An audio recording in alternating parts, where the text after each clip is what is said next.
Does Google Analytics 4 offer a cookieless setup by default? Does it offer a cookieless setup at all? There seems to be a lot of confusion on the matter, and we want to demystify some of the aspects and help you understand how you can set up GA4 in a future-proof way. Before we deep dive into that, I want to mention that there are solutions out there that are fully cookie-free that can be valuable alternatives to Google Analytics 4. From Matomo to Phantom to Simple Analytics to Seal. There are companies that have already switched to those solutions, and that might be something that you may want to have under your radar and start trialing today as a potential alternative. However, if you're sticking with GA4, there are two core things that I want to tell you in this video. Number one is about machine learning. GA4 applies machine learning and statistical modeling to fill in the gaps for traffic that did not consent to cookie usage or came from browsers that block third-party cookies by default, and allows you to see conversions and website metrics and other events even for that portion of the traffic.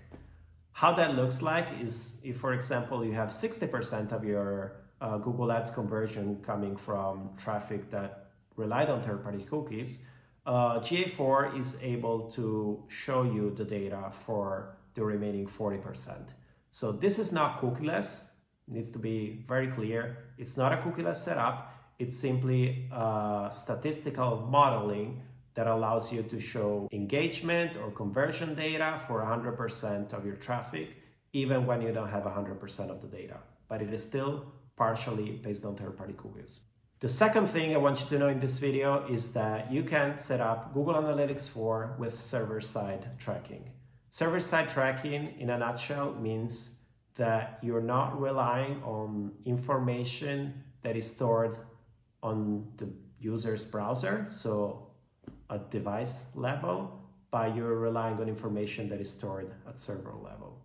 So you have these events that are stored on the cloud server that kind of bypass the user browser and use other techniques for instance, identifying returning users or mapping out the user journey on your website or app. There are other videos that go in detail on how you can set up server-side tracking, so we will not cover this here, but you need to understand that this is an option and requires an action from your side to set up things that way.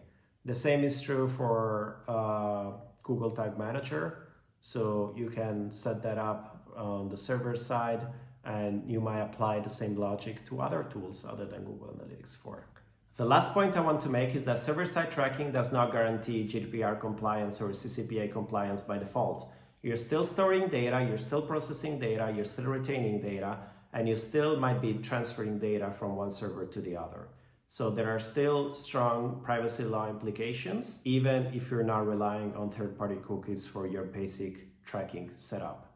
That's something to keep in mind.